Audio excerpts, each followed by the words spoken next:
कैसे हैं आप सभी? आशा करते हैं आप लोग बहुत बढ़िया होंगे। तो चलिए आज की वीडियो में हम लोग फिर से लाए हैं एनसीईआरटी क्लास 10th मैथ के प्रश्नावली 3.3 के एक नंबर क्वेश्चन को हल करने वाले हैं। ठीक है, तो आप लोग बिल्कुल ध्यान से देखिएगा और नहीं समझ में आएगा ये हो नहीं सकता है, आप सिर्फ ध्यान से देखिएगा। ठीक है, उसके बाद में अगर आप बोलते हैं कि नहीं समझ में आया तो फिर देखना। ठीक है, आइए, ये हो नहीं सकता है, आइए।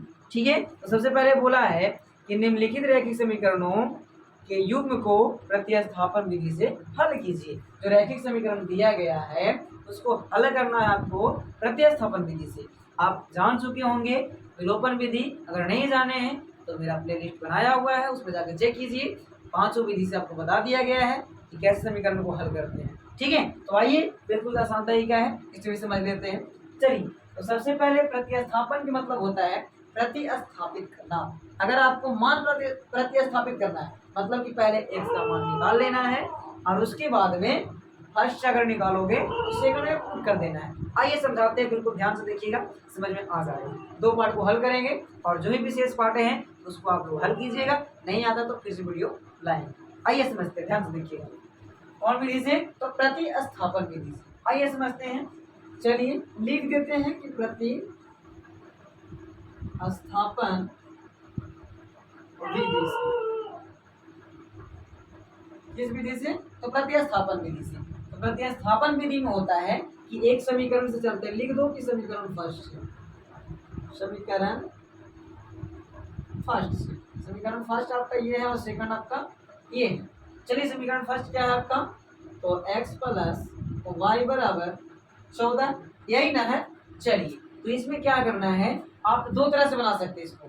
पहले x का मान निकाल लीजिए या फिर आपको मन है कि y के मान निकालें तो y का भी आप निकाल सकते हो, कोई दिक्कत नहीं। आइए तो हम x का मान निकाल लेते हैं। आइए तो x बराबर निकालेंगे तो 14 माइनस क्या हो जाएगा y। देखिए कुछ नहीं किए, बस x को सिर्फ रख दिए इधर और y को लेने चले गए बराबर के उस साइड। समझ में आ रहा है? चलिए अब ले गए तो आपको दिख रहा होगा कि x के मान यहाँ निकल गया, तो इसको मानना आपको समीकरण थर्ड। है कि दो को समीकरण तो माना हुआ था ऊपर में, इसको थर्ड मान लेंगे। आइए अब खेला स्टार्ट होता है यहाँ से। बच्चों को समझ में नहीं आता है, आप ध्यान से देखिएगा, आपको आ जाएगा। समझ रहे हैं ना? आइए तो सबसे पहले क्या कहना है कि समीकरण थर्ड के मान समीकरण सेकंड में रखने पर, देखिए लिखना है समीकरण तीन के मान समीकरण दो में रखने पर। ठीक है, इस तरीके से क्या बोले हम कि समीकरण तीन के जो मान है ये मान को समीकरण सेकंड में रखेंगे हम लोग। तो समीकरण सेकंड को उतार देते हैं। आइए तो समीकरण सेकंड क्या है? तो x माइनस वाई बराबर 4 है, यही ना समीकरण सेकंड? हाँ, तो चलिए अब समीकरण सेकंड को जब यहाँ उतार दिए हम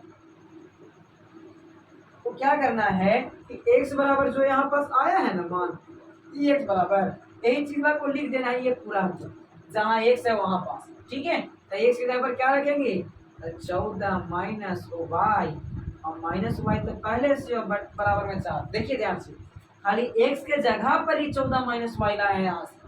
ठीक है ना? उसके बाद में देख लीजिए माइनस वाई तो इस समीकरण में है, ये था, माइनस वाई रख दिए, बराबर में 4 था, बराबर में 4। समझ में आ रहा है ना? बिल्कुल ना? चलिए आइए अब 14 माइनस वाई के 14 माइनस वाई लिखिए और माइनस वाई का माइनस वाई बराबर 4 का बराबर 4। इतना समझ में आया ना? आगे बढ़िए। आइए अब एक जाति को एक तरफ कर लेंगे, पहले इसको कर लिए, जोड़ लीजिए। तो एक वाई और एक वाई माइनस 2 वाई, अब बराबर में क्या है? 4 है, तो 4 लिख लीजिए। और इधर 14 बचा हुआ है तो उधर जाता है माइनस में 14 हो जाए, होगा ना? बिल्कुल होगा, क्या कि आपको पता है जो संख्याएं इधर बराबर की इस साइड प्लस में होती है और उधर जाकर के माइनस में हो जाता है। ठीक है, और जो इधर माइनस रहता है उधर जाके प्लस में हो जाता है। आइए तो आप समझेंगे। इसके बाद में माइनस 2 वाई बराबर, अब 14 में से 4 घटाओगे तो माइनस 10 आ जाएगा ना? कितना आएगा? 10। अब बताइए माइनस से माइनस खत्म और 2 बचे 10, यानी कि y बराबर कितना आ गया? 5। y बराबर कितना आ गया? अब 5। अब ई वाला मान को अगर हम समीकरण थर्ड में रख दें तो x का मान नहीं निकलेगा? निकलेगा। आइए लिखना है कि y के मान समीकरण 3 में रखने पर ऐसे देखिए, समझते हैं थोड़ा सा। अगर आप 3 में ना रख के आप पहला में भी रखिएगा, दूसरा में भी रखिएगा तो भी चलेगा, कोई दिक्कत नहीं है। आप रखिएगा आंसर वही आने वाला है, समझ रहे हैं ना। देख लीजिए ट्राई करके, अगर नहीं विश्वास है तो ठीक है, विश्वास होना चाहिए। आइए, तो अब y के मान 5 है ना, अब y के मान 5 रखेंगे किसमें, थर्ड समीकरण में। समीकरण थर्ड यही ना था, 14 माइनस वाई, यही ना है। चलिए, तो x बराबर 14 की जगह पर 14 लिखेंगे और माइनस वाई की जगह पर क्या रखेंगे, जो y का मान आया है 5 रखेंगे। तो अब x बराबर निकालोगे तो 14 में से 5 गया था 9, यही हो गया समीकरण का हल हो गया, यानी कि y बराबर 5 और x बराबर 9। इसको बोलते हैं प्रतिस्थापन विधि, मतलब एक से मान प्रतिस्थापित करना है, कोई x का मान निकाल लेना है और दूसरा का बैठा देना है। देखिए ध्यान से, अगर आप पहला से निकालते हैं मान ना, दूसरा का बैठाना होगा, अगर दूसरा से आप मान निकालिएगा तो पहला का बैठाना होगा, समझ रहे हैं। तो यही प्रोसेस है। अब चलिए हम लोग हल करेंगे दूसरा पार्ट, ठीक है। दूसरा पार्ट में क्या दिया गया है ध्यान से देखिएगा, इसको आप लोग चाहते हैं कि स्क्रीनशॉट ले लें तो ले सकते हैं, ठीक है। चलिए, अब हम लोग हल करेंगे इसका दूसरा पार्ट, ठीक है। ध्यान से देखिएगा, सिर्फ आपको आ जाएगा समझ। आइए, तो सबसे पहले इसको देख रहे हैं कि बड़ा ग्रुप है, इसको एक्सचेंज करना होगा आपको भिन्न का जोड़ बना करके। चलिए दूसरा समीकरण थोड़ा सा हल करते हैं। तो 3 और 2 का स्क्वायर 3 गुना कितना हो जाएगा, 6 हो जाएगा, ठीक है। और बराबर में 6 है ना, रख दीजिए। अब 3 दूना 6 और एस में आप 2 से अगर गुना करते हैं तो 2s हो जाएगा, प्लस का प्लस, द्वितीय 6 और 3 में करवाऊँ टी से 3t हो जाएगा और बराबर 6। इसके नीचे भी एक हम दे सकते हैं, कोई दिक्कत नहीं। आइए, तो 2s का 2s लिख दीजिए और प्लस 3t का 3t लिख दीजिए, क्योंकि 2s प्लस 3t में कीजिएगा 1 से गुना तो 2s प्लस 3t ही आएगा, है ना।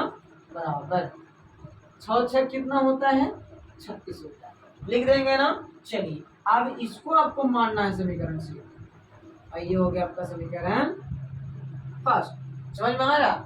चलिए, तब सेम प्रोसेस करेंगे जो प्रोसेस हम लोग इसमें किए, वही प्रोसेस इसमें भी करेंगे। आइए समझते हैं, देखिए। तो चलेंगे, तो समीकरण फर्स्ट से चलेंगे। सबसे पहले हम लोग समीकरण फर्स्ट से, समीकरण फर्स्ट क्या है, तो एस माइनस टी बराबर 3। तो इसमें एस का मान पहले निकाल लीजिए आप, एस बराबर 3 प्लस टी हो जाएगा, इसको मान लेते हैं समीकरण 3। समझ में आया। इतना करने के बाद में आपको देखिए, और ये वाला चिन्ह या का चिन्ह दे दिया कीजिएगा, जिससे कि अगर बीच में बराबर आ जाए कहीं तो ये वाला चिन्ह दे देना है, या का चिन्ह इसको बोलते हैं, ठीक है। आइए, अब ये वाला मान को अब देखिए, ये फर्स्ट से निकालें तो समीकरण सेकंड में रखेंगे। लिखना है कि एस का मान या फिर समीकरण थर्ड का मान लिख दो, समीकरण 3 का मान समीकरण 2 में रखने पर, 2 में रखने पर आइए रखते हैं। समीकरण 2 क्या है आपके पास, 2s प्लस 3t बराबर 36, यही है ना। देखिए समीकरण से, है ना। चलिए आइए, तो 2s मतलब कि s के जगह पर ये वाला चीज रखना है, 2 इंटू एस के जगह पर क्या रखना है, 3 प्लस टी, 3 प्लस टी और प्लस 3t बराबर 36, ठीक है। देखिए, खाली एस के जगह पर 3 प्लस टी डाल दिए, 2 का 2 तो ही है, ठीक है।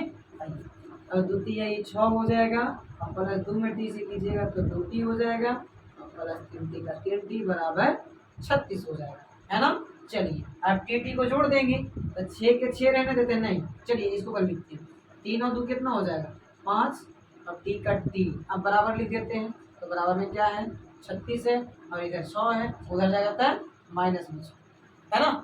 चलिए, अब 5t बराबर जब निकालोगे तो 36 में 100 गया, बचेगा 30, 5 6 30, यानी कि t बराबर 6।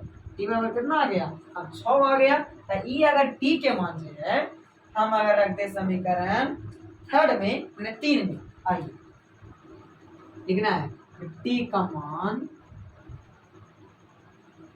समीकरण 3 में रखने पर, आइए रखते समीकरण 3 में। समीकरण 3 एस बराबर 3 प्लस टी है ना, तो एस का एस, 3 का 3 प्लस टी का मान क्या आया 6 आया, तो 6 दे देंगे। अब एस बराबर 6 3 कितना हो जाएगा 9, तो एस का मान क्या आ गया 9 और टी का मान 6।